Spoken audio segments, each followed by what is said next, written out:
হাদিসের মধ্যে আসছে, নবীজি সাল্লাল্লাহু আলাইহি ওয়াসাল্লাম বলেন, কিয়ামতের দিন সবচাইতে নিঃস্ব হবে ওই ব্যক্তি যার আমলের কোনো অভাব নাই, নামাজ রোজার অভাব নাই, হজ যাকাতের অভাব নাই, দান সাদকার অভাব নাই, এক কথায় কোনো প্রকার নেক আমলের অভাব নাই।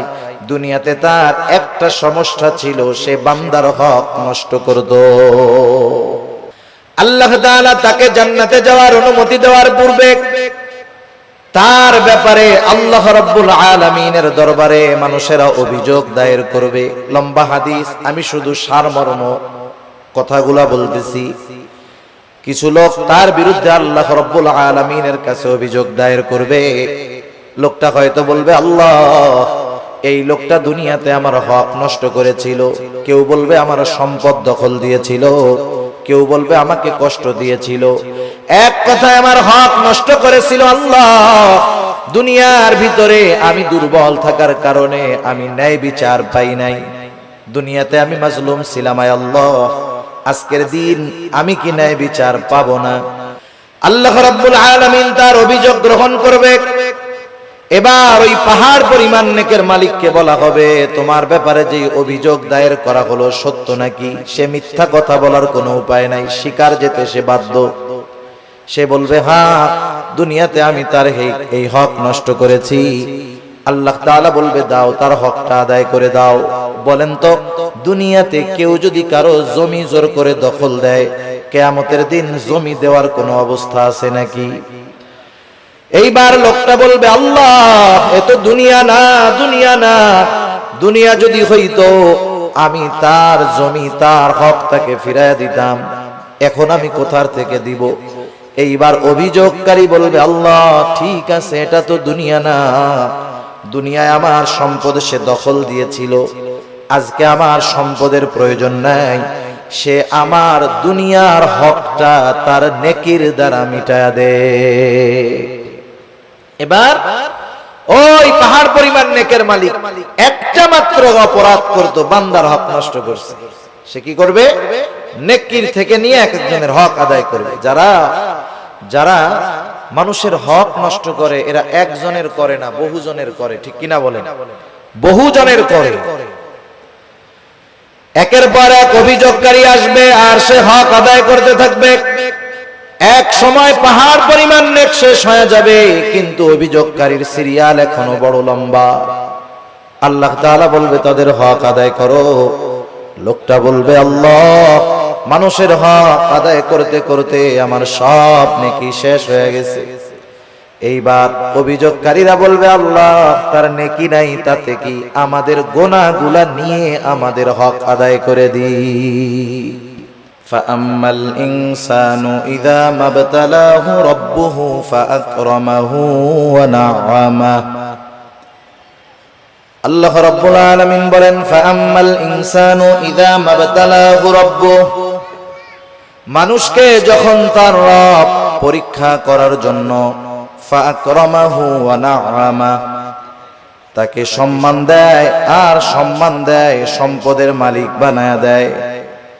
একটু খেয়াল করেন, আল্লাহ তাআলা বলতেছেন, মানুষকে পরীক্ষা করার জন্য যখন তার রব তাকে সম্মান দেয়, সম্পদ দেয়, তাকে নিয়ামত প্রদান করে, সে নামাজ না পড়ুক, রোজা না রাখুক, সে মানুষের কাছে বলে বেড়ায়, ফায়াকুলু রব্বি আকরামান, আমার রব আমাকে সম্মানিত করেছে।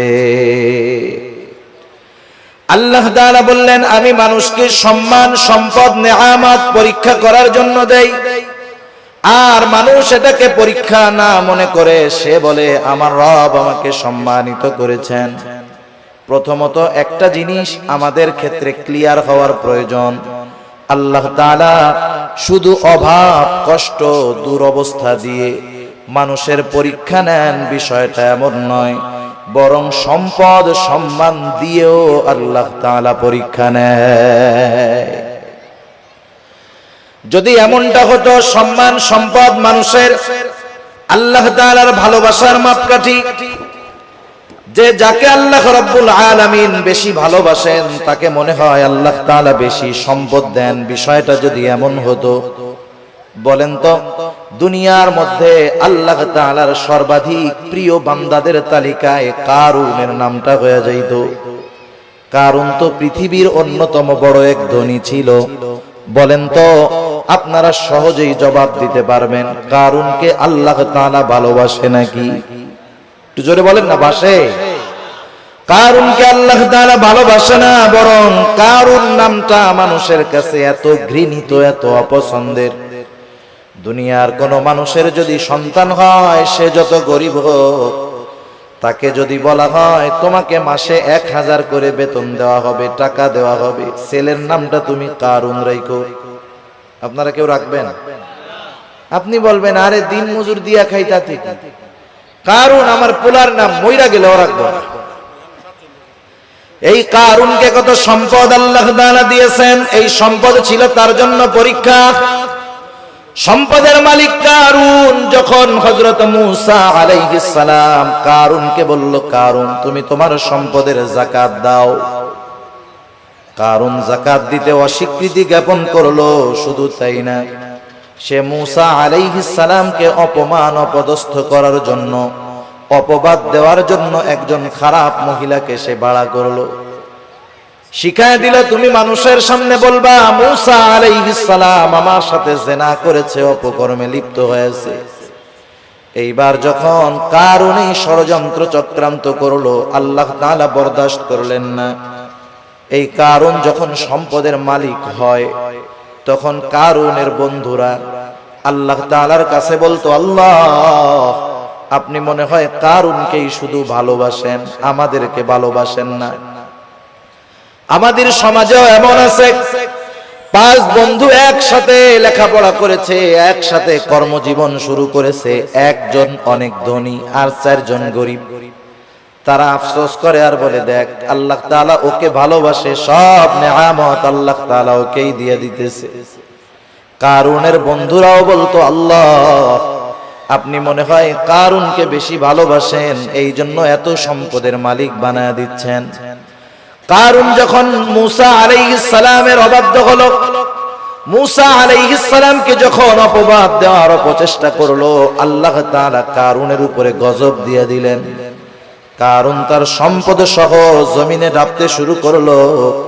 তাফসীরের মধ্যে আসছে এখনো কারুন তার সম্পদ সহ জমিনের মধ্যে ডাবতেছে, কিয়ামত পর্যন্ত ডাবতে থাকবে। যখন কারুনের বন্ধুরা কারুনের এই দুরবস্থা দেখলো, এইবার ওই গরিব বন্ধুরা বলে, আল্লাহ আপনি কারুনকে সম্পদ দিয়েছেন ঠিক, কিন্তু বাস্তবে আপনি আমাদেরকে বেশি ভালোবাসেন। সম্পদ দেখে আমরা মনে করি আল্লাহ তাআলা মনে হয় তারে ভালোবাসে, এই জন্য দিচ্ছে, বিষয়টা এমন নয়। কারুন সম্পদ পেয়েছে ঠিক, আল্লাহ তাআলার ভালোবাসা পায় নাই। আবার দুনিয়াতে অনেক মানুষ আছে সামাজিক অবস্থানের দিক দিয়ে তার সম্মান অনেক কম, সমাজের মানুষেরা তাকে গণ্যমান্য কোনো ব্যক্তি মনে করে না, সামাজিক দিক দিয়ে তাকে অবহেলা করা হয়, এমন লোক সমাজে আছে না নাই? এই মানুষগুলা অনেক সময় আফসোস করে আর বলে, আহারে সমাজের কোনো বিচার আচার সালিশে আমাকে ডাকে না, আমাকে এই সমাজের লোকই মনে করে না। হয়তো দুনিয়ায় সে দেখতেছে তার সম্মান কম, কিন্তু দুনিয়াতে আল্লাহ রাব্বুল আলামিন অনেক মানুষকে সম্মান দিয়েছেন তাদের পরীক্ষা নেওয়ার জন্য। কত সম্মানিত মানুষ ছিল ফেরাউন, কত সম্মানিত মানুষ ছিল নমরুদ, কত বড় বড় বাদশাহীর মালিক তারা হয়ে গেছে। কিন্তু বলেন তো বাদশাহী পেয়েছে ঠিক, এই সম্মান পদবীর দ্বারা আল্লাহ তাআলার ভালোবাসা কি তারা পেয়েছে নাকি? পায় নাই। যে কথা বোঝাইতে চাইলাম যে সম্মান সম্পদ কারো থাকলেই এটা মনে করার সুযোগ নাই যে তাকে আল্লাহ তাআলা ভালোবাসে। সম্মান সম্পদ দিয়ে আল্লাহ তাআলা মাঝে মধ্যে পরীক্ষা নেন, কিন্তু বোকা মানুষগুলা কি মনে করে? বোকা মানুষগুলা মনে করে আমারে আল্লাহ সম্পদ দিছে, ভালো না বাসলে দেয়। আমারে আল্লাহ চেয়ারম্যান বানাইছে, এমপি বানাইছে, সমাজের বড় ভিআইপি সিআইপি বানাইছে, আল্লাহ ভালো না বাসলে কি এগুলা দেয়? তারা এটা মনে করে। অথচ আল্লাহ কি বলেন? যে তাদের রব তাদেরকে এগুলা দিয়েছে পরীক্ষা করার জন্য, আর তারা বলে আমাদের রব আমাদেরকে সম্মানিত করেছে। এরপরে আল্লাহ রাব্বুল আলামিন বলেন, ওয়া আম্মা ইযা মাবতালাহু ফাকাদার আলাইহি রিজকাহ ফায়াকুলু রাব্বি আহানান। আবার মানুষকে যখন তার রব পরীক্ষা করার জন্য রিজিকের মধ্যে সংকীর্ণতা দিয়ে দেয়, অভাব দেয়, সম্মানটা কমে যায়, কষ্ট ক্লেশে সে পতিত হয়, এইবার ও এইটাকে পরীক্ষা মনে করে না, বরং তার এই অভাব কষ্ট ক্লেশের জন্য সে আল্লাহ তাআলাকে দায়ী করে। বলে ফায়াকুলু রাব্বি আহানান, আমার রব আমাকে অপদস্থ করেছে, অপমানিত করেছে। মুফাসসিরিনে কেরাম বলেন, সে তার ভাষায় বলতে চায় যে আমি সম্মানের উপযুক্ত ছিলাম, কিন্তু আল্লাহ আমাকে সম্মান দেয় নাই। নাউজুবিল্লাহ বলেন। অনেক সময় অনেক জায়গায় দেখবেন, বোঝানোর জন্য বলতেছি, নির্বাচন হয় না, নির্বাচন কেউ জিতে কেউ হারে, অনেক ক্ষেত্রে কন্টেস্ট হয়। একজন হেরে গেল, সে তখন বলে হারে আমি জেতারই যোগ্য ছিলাম, কিন্তু আল্লাহ আমারে জিততে দেয় নাই। সে না জয়ী হওয়াটাকে দোষ দেয় কার? আল্লাহ তাআলা। মুফাসসিরিনে কেরাম বলেন, মানুষেরা কেমন জানি বলতে চায় আমি সম্মানের উপযুক্ত ছিলাম, কিন্তু আমার রব আমারে সম্মান দেয় নাই। আমি সম্পদের উপযুক্ত ছিলাম, কিন্তু আমার রব আমাকে সম্পদ দেয় নাই। সে তার রিজিকের সংকীর্ণতাটাকে পরীক্ষা মনে করে না, বরং সে তার রিজিকের সংকীর্ণতাটাকে আল্লাহ রব্বুল আলামিনের উপরে দোষ চাপায়া দেয়। তাহলে দ্বিতীয় বিষয় ক্লিয়ার কি? দ্বিতীয় বিষয় হলো যে আল্লাহ তাআলা এক নাম্বার সম্পদ সম্মান এটাও পরীক্ষার জন্য দেন। দুই নাম্বার রিজিকের সংকীর্ণতা, দুনিয়ার কষ্ট ক্লেশ অপমান, এটাও আল্লাহ তাআলা পরীক্ষার জন্য দেন। কি দেখতে চান পরীক্ষার মাধ্যমে? আল্লাহ তাআলা দুই অবস্থাতেই দেখতে চান যে বান্দা সুখ স্বাচ্ছন্দ্যের জীবন পেয়ে আমি আল্লাহকে ভুলে যাই কিনা। আল্লাহ তাআলা দেখতে চান বান্দা কষ্ট ক্লেশে পতিত হয়ে আমি আল্লাহ তাআলাকে দোষারোপ করে কিনা। যারা আল্লাহ তাআলাকে দোষারোপ করে না, অভাব কষ্ট ক্লেশে পতিত হওয়ার পরেও আল্লাহ রাব্বুল আলামিনের উপরে সন্তুষ্ট থাকে, এরাই হলো পরীক্ষায় পাস। আর যারা সম্পদ সম্মানের মালিক হয়ে যখন নাফরমানি করে, অহংকার করে, এরা হলো পরীক্ষায় ফেল। এখন দ্বিতীয় শ্রেণীর মানুষ যখন অভাবে পড়ে আল্লাহ তাআলার ব্যাপারে বলে ফায়াকুলু রাব্বি আহানান, আমাদের রব আমাকে অপমানিত করেছে, আমার রব আমাকে অপদস্থ করেছে। তারা যখন আল্লাহ তাআলার ব্যাপারে এই কথা বলে, আল্লাহ রব্বুল আলামিন তাদের কথার বিপরীতে বলেন কাল্লা, তোমরা যেই দাবি করো সেটা কখনো সঠিক নয়। জবাব দিচ্ছে কে? আল্লাহ তাআলা। কোন কথার? যে তারা বলে যে আমার রব আমাকে কি করছে? অপমান করছে। আল্লাহ তাআলা বলেন কাল্লা, কখনো নয়। না বোধক শব্দ আছে অনেকগুলা, যেমন একটা শব্দ হলো লা, সাধারণ শব্দ না। কাল্লা কখনো নয়, এটা আরো দৃঢ়তার সাথে না বোধক অর্থ বোঝায়। আমি শব্দটার ব্যাখ্যার দিকে যাব না। যাই হোক, দৃঢ়তার সাথে আল্লাহ তাআলা বলতেছেন কখনো নয়, আমি কখনো এমনটা করি নাই, বরং তোমরা যে রিজিকের সংকীর্ণতার মুখোমুখি হও এটা তোমাদের নিজেদের কারণে। কাদের কারণে? নিজেদের কারণে। সেই কারণগুলো কি? এই সূরায় আল্লাহ তাআলা রিজিক এই সংকীর্ণতার চারটি কারণ বর্ণনা করেছেন। কয়টি কারণ? আপনারা একটু কষ্ট করে একটু সামনে আসেন, যে কয়জন আছেন একটু সামনে আসেন, জিকিরের সাথে সাথে একটু কষ্ট করে সামনে আসেন। বাম দিক তাকায় আর কথা বলতে ভালো লাগতেছে না, একটু সামনে আসেন জিকিরের সাথে সাথে। লা ইলাহা। যারা মুরব্বিরা আছেন একটু সামনে আসেন। বাচ্চারা সামনে থাকলে ওরা কথা বুঝে, ওরা তো হুজুরদের ডরে বয়ে রয়েছে ওই জায়গায়, যে ওইটা গেলে হুজুরে আবার পরে কিছু বলে কিনা, বুঝেন নাই? আপনারা একটু সামনে আসেন, এই সামনে আমার সামনাসামনি আসেন, একেবারে আমার সামনাসামনি আসেন জিকিরের সাথে সাথে। লা ইলাহা ইল্লাল্লাহ, লা ইলাহা লা ইলাহা ইল্লাল্লাহ, লা ইলাহা, লা ইলাহা ইল্লাল্লাহ মুহাম্মাদুর রাসূলুল্লাহ সাল্লাল্লাহু আলাইহি ওয়াসাল্লাম। যারা বলে যে আমাদের রিজিকের সংকীর্ণতা দিয়েছে আল্লাহ, যারা এই কথা বলে তাদের কথার জবাব দিচ্ছেন কে? আল্লাহ তাআলা বলতেছে তোমরা যে দাবি করতেছো এটা কখনো সঠিক নয়, বরং রিজিক সংকীর্ণতার জন্য তোমরা নিজেরাই দায়ী। আল্লাহ রাব্বুল আলামিন বলেন তোমাদের রিজিক সংকীর্ণতার কারণ কি? কাল্লা বাল্লা তুকরিমুনাল ইয়াতীম, শুনে নাও, বরং তোমাদের রিজিক সংকীর্ণতার এক নাম্বার কারণ তোমরা ইয়াতীমকে সম্মান করো না। একটু খেয়াল দিয়ে শুনবেন, রিজিক সংকীর্ণতার এক নাম্বার কারণ তোমরা ইয়াতীমকে সম্মান করো না। ইয়াতীমকে সম্মান করব, ইয়াতীম তো আমার ছোট, যদি ছোট হয় এখানে আবার সম্মানের বিষয়টা কেমনে? মুফাসসিরিনে কেরাম বলেন ইয়াতীমের যথাযথ হক আদায় করা হলো ইয়াতীমকে সম্মান করা। আল্লাহ রাব্বুল আলামিন বলেন তোমরা ইয়াতীমকে সম্মান করো না, তথা ইয়াতীমের হকগুলো তোমরা আদায় করো না, বরং সমাজের মধ্যে অনেক মানুষ আছে ইয়াতীমের অভিভাবক, সে ইয়াতীমের হক আদায় করবে কোথায়? ইয়াতীমেরটাই তো খায় ফেলে, আছে না নাই? ইয়াতীমের সম্পদ এটা বড় জঘন্য সম্পদ। আল্লাহ তাআলা সাধারণ ভাবেই বলেন ইয়া আইয়ুহাল্লাযীনা আমানু লা তাকুলু আমওয়ালাকুম বাইনাকুম বিল বাতিল। আল্লাহ তাআলা বলেন তোমরা অন্যায়ভাবে কারো সম্পদ ভক্ষণ করো না। কারণ কেউ যদি কারো সম্পদ ভক্ষণ করে এর সাথে বান্দার হক সম্পৃক্ত থাকে। কিয়ামতের ময়দানে কেউ যদি কারো সম্পদ অন্যায়ভাবে ভক্ষণ করে দুনিয়ায়, কিয়ামতের ময়দানে ওই লোকটা সবচাইতে নিঃস্ব হয়ে যাবে।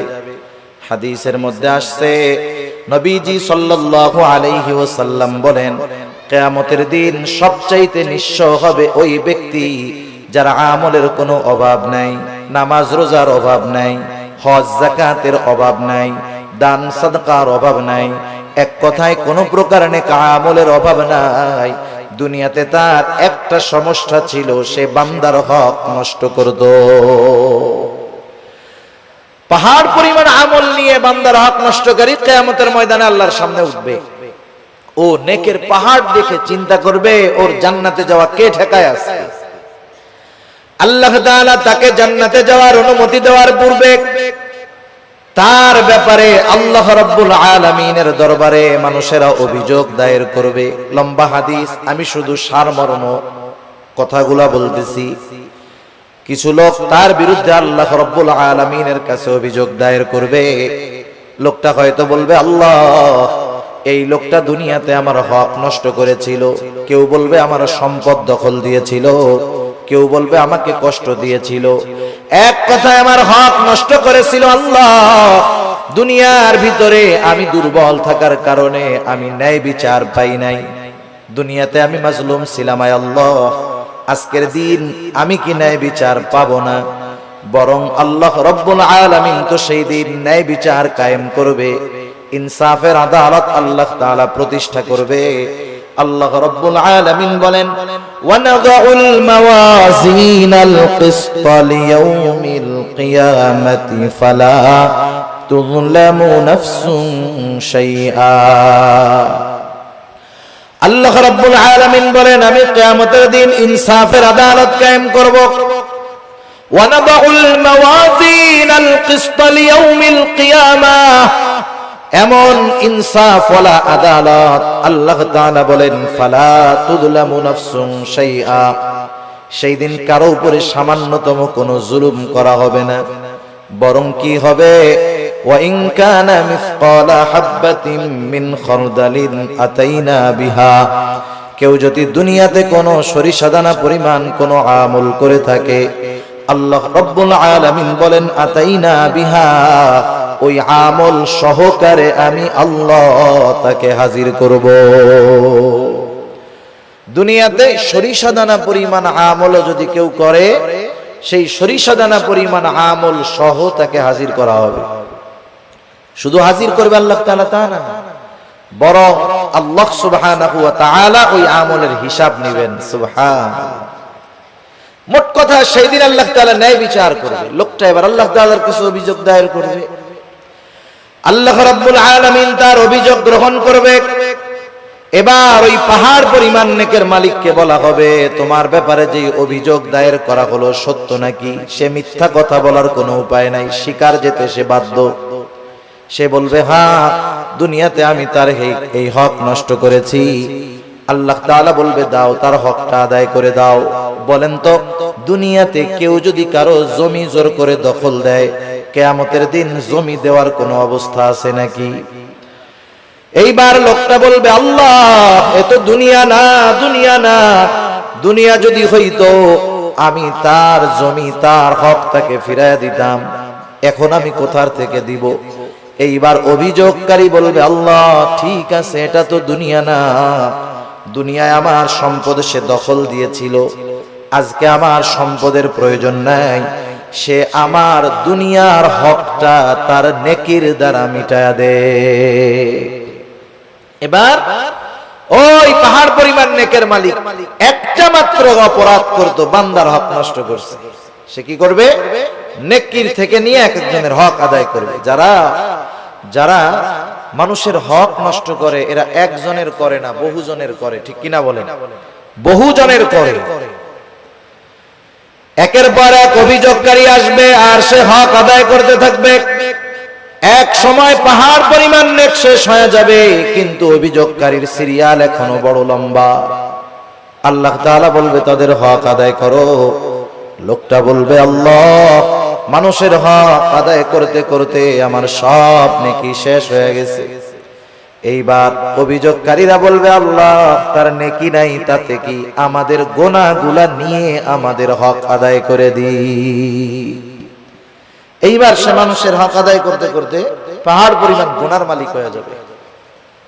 রাসূলুল্লাহ সাল্লাল্লাহু আলাইহি ওয়াসাল্লাম বলেন, কিয়ামতের ময়দানে ওই লোকটার মতো নিঃস্ব আর কেউ নাই, যে দুনিয়াতে তার আমলের কোনো অভাব ছিল না, কিন্তু সে বান্দার হক নষ্ট করার কারণে কিয়ামতের দিন সব নেক অন্যকে দিয়ে দিতে হবে, আর সে তার নেকের বদলে গুনার পাহাড়ের মালিক হয়ে যাবে।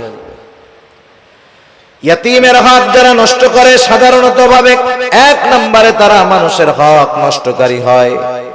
ইয়াতীমের সম্পদটা আরো জঘন্য। আল্লাহ তাআলা কোরআনুল কারীমের মধ্যে বলেন, ইন্নাল্লাযীনা ইয়াকুলুনা আমওয়ালাল ইয়াতামা যুলমা ইন্নামা ইয়াকুলুনা ফি বুতুনিহিম নারা। আল্লাহ রাব্বুল আলামিন বলেন, নিশ্চয়ই যারা অন্যায়ভাবে ইয়তীমের সম্পদ ভক্ষণ করে, ইন্নামা ইয়াকুলুনা ফি বুতুনিহিম নারা, সে কেমন যেন আগুনের দ্বারা তার পেটকে ভরপুর করে।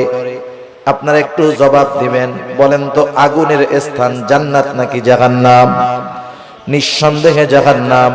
আল্লাহ তাআলা বলেন, ওয়াসায়াসলাউনা সাঈরা, অচিরেই তাকে জাহান্নামের মধ্যে নিক্ষেপ করা হবে।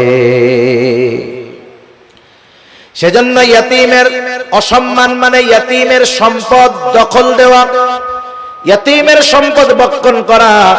দুই নাম্বার, ইয়াতীমের সম্মান করা, অর্থাৎ তার সাথে সদাচরণ করা, ভালো ব্যবহার করা। অনেক সময় আমাদের অনেকের ঘরে ইয়াতীম বাচ্চা থাকে, নিজের আত্মীয় স্বজন।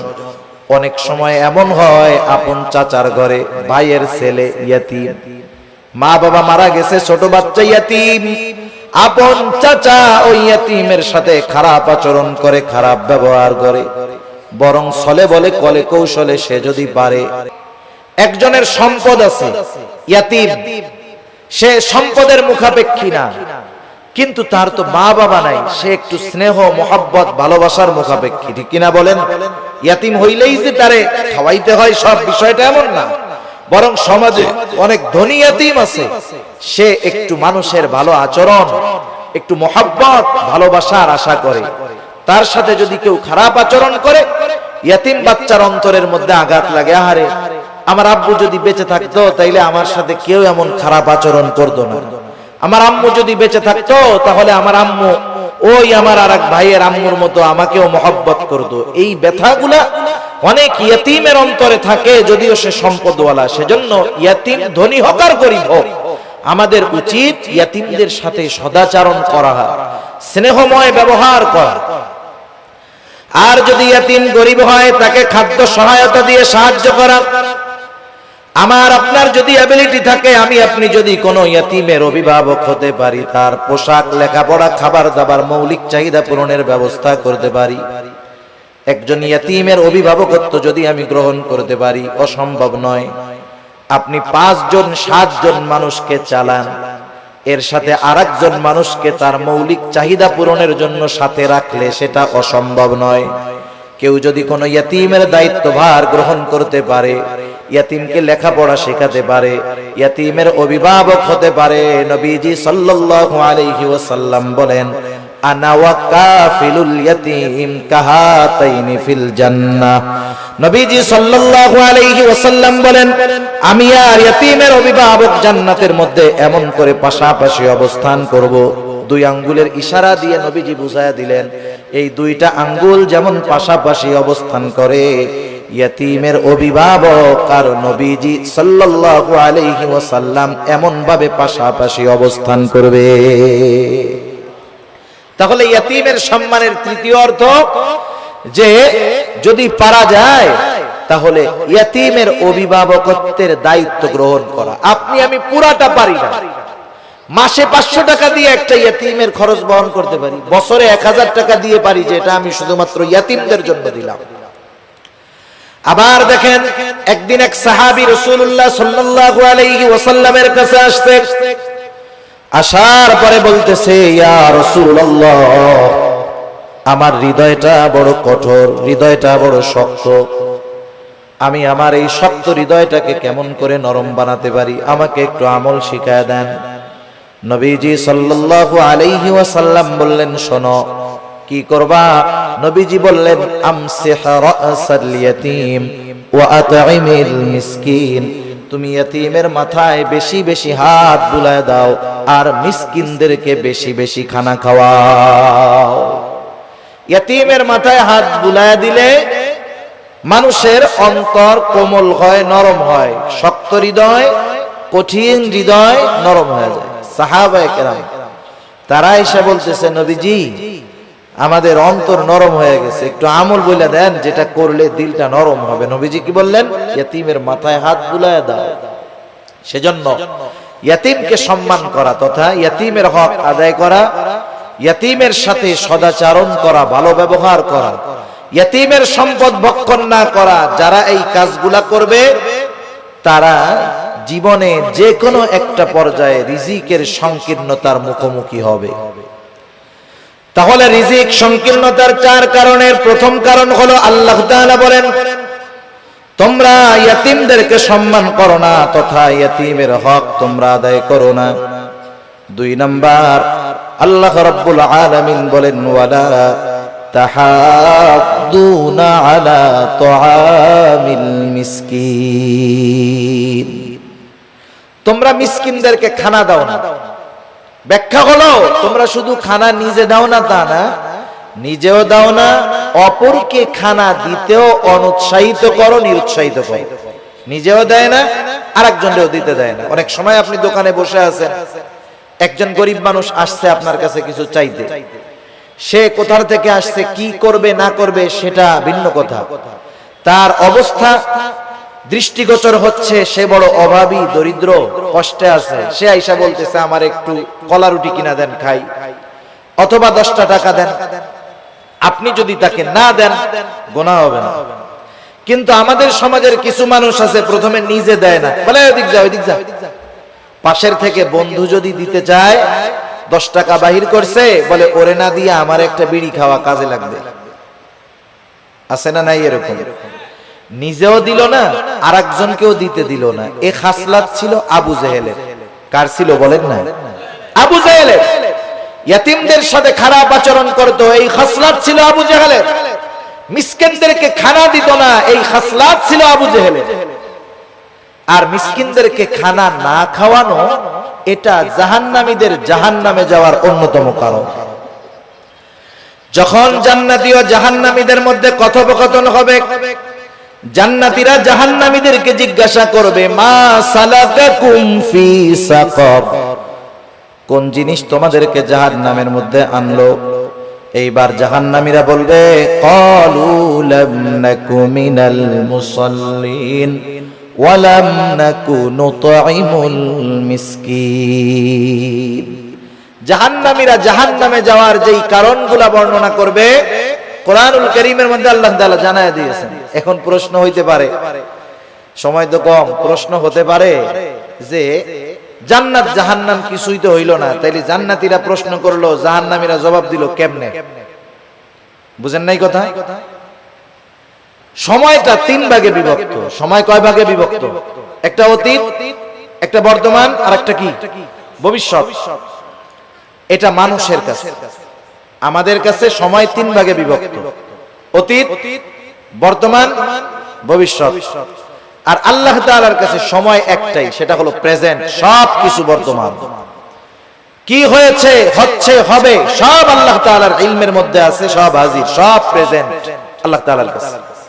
যেটা আমাদের কাছে ভবিষ্যৎ, সেটা আল্লাহ তাআলার কাছে কি বর্তমান। যেটা আমাদের কাছে অতীত, সেটা আল্লাহ তাআলার কাছে বর্তমান। সেজন্য আল্লাহ তাআলার ইলমের মধ্যে সব আছে, সহজ হিসাব। জাহান্নামীরা জাহান্নামে যাওয়ার কারণ হিসাবে বলবে, আমরা মুসল্লি ছিলাম না, নামাজি ছিলাম না। দ্বিতীয় কারণ হিসাবে বলবে, ওয়ালাম নাকু নুতঈমুল মিসকিন, আমরা মিসকিনদেরকে খানা দিতাম না। আসেন, আল্লাহ তাআলা বলতেছে দুনিয়ায় রিজিক সংকীর্ণতার দ্বিতীয় কারণ হলো তোমরা মানুষদেরকে, মিসকিনদেরকে খানা দাও না, নিজেও দাও না, অপরকে নিরুৎসাহিত করো। এখন একজন দিল না, আমার উচিত, আমার পকেটে টাকা নাই, আমার কাছে নাই, আমি যদি আরেকজনকে বলি, বন্ধু 10টা টাকা ওকে দিয়ে দাও, একটা রুটি কিনে দাও, একটা কলা কিনে দাও, আমি শুধু এতটুকু সুপারিশ করলাম, সে যে কয় টাকা দান করবে, আমি শুধু সুপারিশ করার কারণে তার দানের সমপরিমাণ নেকির মালিক হয়ে যাব। কিন্তু আমাদের খাসলাত কি, নিজেও দেই না, আরেকজনেরও দিতে মানা করি। সেজন্য মিসকিনদেরকে খানা খাওয়ানো, মিসকিনদেরকে খানা খাওয়ানো এটা বড় ফজিলতের কাজ। শুধু মিসকিনদেরকে নয়, সাধারণভাবে প্রত্যেকটা মানুষকে খানা খাওয়ানো ভালো কাজ। এক লোক নবীজি সাল্লাল্লাহু আলাইহি ওয়াসাল্লামের কাছে আসছে, এসে জিজ্ঞাসা করে, ইয়া রাসূলুল্লাহ, আইয়ুল ইসলাম খাইর, ইসলামের মধ্যে সর্বোত্তম কাজ কোনটা? নবীজি সাল্লাল্লাহু আলাইহি ওয়াসাল্লাম ছিলেন উম্মতের রূহানি ডাক্তার। উনি রোগীর প্রশ্ন শুনেই বুঝতে পারতেন এনার মধ্যে কি কমতি আছে। আল্লাহ তাআলা সেই বুঝবার যোগ্যতা আমার আপনার নবীকে দিয়ে দিয়েছেন। একই প্রশ্নের উত্তর বিভিন্ন জনের ক্ষেত্রে নবীজি বিভিন্নটা দিয়েছেন। এটা অবস্থার আলোকে নবীজি সাল্লাল্লাহু আলাইহি ওয়াসাল্লাম এবার বললেন, তুতঈমুত তাআম ওয়া তাকরাউস সালাম আলা মান আরাফতা ওয়া মান লাম তা'রিফ, তুমি বেশি বেশি মানুষকে খানা খাওয়াও, আর পরিচিত অপরিচিত সবাইকে বেশি বেশি সালাম দাও। এখানে নবীজি সাল্লাল্লাহু আলাইহি ওয়াসাল্লাম খানা খাওয়ানোর কথা বলছেন ঢালাও ভাবে। সাধারণ মানুষকেও যদি মানুষ খানা খাওয়ায় দুনিয়ার স্বার্থে নয়, তাইলে এর মধ্যে লাভ আছে। এক মুসলমানের অপর মুসলমান দাওয়াত দিলে সেই দাওয়াত কবুল করতে হবে, এটা এক মুসলমানের উপরে অপর মুসলমানের একটা হক। কিন্তু এখন দাওয়াত যিনি দেন তিনিও স্বার্থ সামনে রেখে দেন। আর দাওয়াত যখন কেউ দেয়, বিবাহের দাওয়াত দিলে টেনশনে পড়ে যায়। ওনার বেতন মাসে 20,000, 4 শুক্রবার 5টা শুক্রবারে যদি 5টা বিয়ার দাওয়াত আসে, কাম শেষ, সংসার আর চলবে না। যারা দাওয়াত দেয় ওই আশাই দেয় যে অমুকরে দাওয়াত দিলে 5,000 টাকা দিব না। এই ধরনের দাওয়াত দিয়ে যারা দুনিয়ার প্রত্যাশী, দুনিয়ার বিনিময়ে খাবার দিতে চায়, এদের খানা খাওয়ানোর মধ্যে কোনো ফজিলত নাই। বরং খানা খাওয়াইতে হবে একমাত্র আল্লাহ তাআলার জন্য। আল্লাহ রাব্বুল আলামিন বলেন, এক শ্রেণীর বান্দা, তাদের অবস্থা কি? তারা মানুষদেরকে খানা খাওয়ায় কি জন্য? তারা বলে, ইন্নামা নুতঈমুকুম লিওয়াজহিল্লাহ লা নুরিদু মিনকুম জাযাআও ওয়ালা শুকুরা। তারা বলে ইন্নামা নুতঈমুকুম লিওয়াজহিল্লাহ, আমরা তোমাদেরকে খানা খাওয়াইছি একমাত্র কার জন্য? আল্লাহ তাআলার জন্য। আপনি একজনকে দাওয়াত দিয়ে খাওয়াচ্ছেন, এটা আল্লাহর জন্য খাওয়ান, এই খাওয়ানোর মধ্যে নেকি হবে। লা নুরিদু মিনকুম জাযাআ, তোমাদেরকে খানা খাওয়াইছি আল্লাহ তাআলার জন্য। লা নুরিদু মিনকুম জাযাআ, আমরা তোমাদের কাছে কোনো প্রতিদান চাই না, কিন্তু আমরা খাওয়াইয়া টেবিল একটা বিছায়া রাখি। আসেনি আপনাদের এলাকায়? টেবিল বিছানোর দ্বারাই বোঝা যায় ভিক্ষা চাইতেছে। এই ভিক্ষামূলক কাজটা বাদ দিয়েন। কেউ যদি দিতে চায় আলাদাভাবে দিবে, কেউ যদি না দিতে চায় দরকার নাই। এই গুণটা আমাদের মধ্যে হওয়ার দরকার। আমরা বলবো ইন্নামা নুতঈমুকুম লিওয়াজহিল্লাহ, তোমাদেরকে আমরা আল্লাহর জন্য খানা খাওয়াইছি, সুতরাং তোমাদের কাছে আমরা কোনো প্রতিদান চাই না। লা নুরিদু মিনকুম জাযাআ, তোমাদের কাছে কোনো প্রতিদান তো চাই না। ওয়ালা শুকুরা, এই খাবার খাইয়া আমাদেরকে ধন্যবাদও দেওয়ার দরকার নাই। এই রকম খাবার যদি আমরা কাউকে খাওয়াইতে পারি, ওই খাওয়ানোর মধ্যে ফজিলত আছে, নেকি আছে। আর যদি টেবিল পাইতা বৈশা থাকি, এটা ভিক্ষুকের মতো কর্মকাণ্ড। আর খাওয়াইলাম আবার টাকাও চাইলাম। যাই হোক, রাসূলুল্লাহ সাল্লাল্লাহু আলাইহি ওয়াসাল্লাম খানা খাওয়ানোর ফজিলতের কথা বলছেন। আর যদি সে একজন দুস্থ হয়, অসহায় হয়, মিসকিন হয়, তাকে যদি খানা খাওয়ানো হয় কতটা খুশি হবে। এই জন্য মিসকিন অসহায় যারা আছে এদেরকে আমরা খানা খাওয়াবো। আমার পরিবার প্রতিবেশী যদি কেউ থাকে, আত্মীয় স্বজন যদি কেউ থাকে, তাদেরকেও মাঝে মধ্যে খাওয়াবো। আমার সম্পদ আছে, টাকা আছে, আমার হয়তো গোশত খাইতে খাইতে আর ভালো লাগে না, কিন্তু আমার অনেক প্রতিবেশী আছে যার গোশতর ঘ্রাণ তো 1 মাস ব্যাপী শুকতে পারে না, আছে না নাই? এজন্য অসহায় নিঃস্ব শুধু কাছে আসলেই যে খাওয়াবো বিষয়টা এমন নয়, বরং খুঁজে খুঁজে আমার আপনার প্রতিবেশী যদি কেউ অভাবী থাকে, দরিদ্র থাকে, অভাবগ্রস্ত থাকে, মাঝে মধ্যে নিজের ভালো তরকারিটাও তাদেরকে একটু দিব। এই অভ্যাসগুলো আমাদের করার দরকার। আমরা যদি মানুষকে খানা খাওয়াইতে পারি, আর যদি না খাওয়াই ক্ষতি কি? আল্লাহ তাআলা কিয়ামতের দিন বান্দাদেরকে জিজ্ঞাসা করবে, বান্দা আমি দুনিয়ায় অভুক্ত ছিলাম, খানা খাওয়াও নাই, পিপাসিত ছিলাম, পানি পান করাও নাই, বস্ত্রহীন ছিলাম, বস্ত্র দাও নাই, অসুস্থ ছিলাম, আমার সেবা শুশ্রূষা করো নাই। বান্দা বলবে, আল্লাহ আপনি তো এই সবগুলা থেকে মুক্ত, আপনার তো এগুলার কোনো প্রয়োজন নাই। তখন আল্লাহ তাআলা বলবে, বান্দা তোমার প্রতিবেশী অভুক্ত ছিল, তুমি যদি তাকে খানা খাওয়াইতা আমি আল্লাহ তাআলা পেয়ে যাইতাম। এজন্য শুধু আনুষ্ঠানিকভাবেই খানা খাওয়াবো মানুষকে, এমনটা জানি না হয়। আমার প্রতিবেশী অভাবী, দুস্থ, গরিব আমার কাছে যদি আসে, আমি খানা খাওয়ানোর অভ্যাস করব। অল্প খাওয়াই, হাসি মুখে খাওয়াবো। আবার যদি কাউকে ফিরাইয়া দিতে হয়, আমার কাছে নাই, একজনের কাছে মিসকিন বা ফকির একটা গেছে, ও 50 টাকার নোট একটা দিয়া মুখটা কালা করে কয়, এই তো গোজালাই শেষ, যা যা ভাগ ভাগ ভাগ। টাকা দিছে কত? 50 টাকা। আমরা তো ফকির মিসকিনদেরকে দেওয়ার সময় 2 টাকার নোটটা খুঁজি, তাও আবার ছেঁড়াটা। সে দিছে 50 টাকা। আচরণটা করছে খারাপ। পাশের আরেকজন 1 টাকাও দেয় নাই, কিন্তু আচরণটা সুন্দর করছে। বলতেছে, ভাই তুমি তো আসলা, আমার কাছে তো এখন নাই, যদি এই পথে পরে আসো তুমি আবার আমার সাথে দেখা করার চেষ্টা করবা, ইনশাআল্লাহ আমি তোমাকে দিব। এখন বলেন তো, এই যে মিসকিন অসহায় 50 টাকা দেনেওয়ালার ব্যবহারে খুশি হবে, নাকি যে দেয় নাই তার ব্যবহারে খুশি হবে? সেজন্য উত্তম ব্যবহারটাও সাদকা। আমরা যদি কখনো কাউকে খাওয়াতে পারি, না পারি, দিতে না পারি, খারাপ আচরণ করব না, ধমক দিব না, এই অভ্যাসটাও আমাদের করার দরকার। যাই হোক, আলোচনা লম্বা হচ্ছে, অন্যদিকে চলে যায়। আল্লাহ তাআলা আমাদেরকে জানায় দিলেন যে রিজিক সংকীর্ণতার 4টি কারণ। 1 নাম্বার কারণ লা তুকরিমুনাল ইয়াতীম, 2 নাম্বার কারণ ওয়ালা তাহাদ্দুনা আলা তুআমিল মিসকিন, 3 নাম্বার কারণ ওয়া তাকুলুনাত তুরাফা আকলাল লাম্মা। তোমরা কি করো? ওয়ারিসি সম্পদ সব একা খায়া ফেলো। আছে নাকি এরকম? যেমন বাপ সম্পদ রেখে মারা গেছে, বাবা মারা যাওয়ার পরে প্রথম কি দায়িত্ব? বড় সন্তান, সন্তান তার দায়িত্ব হলো প্রথম বাবার দাফন কাফনের জন্য যা দরকার সেটা ব্যয় করা। 2 নাম্বার, খোঁজ খবর নেওয়া, বাবা কোনো ঋণ আছে নাকি, ঋণ থাকলে তার ঋণ পরিশোধ করা।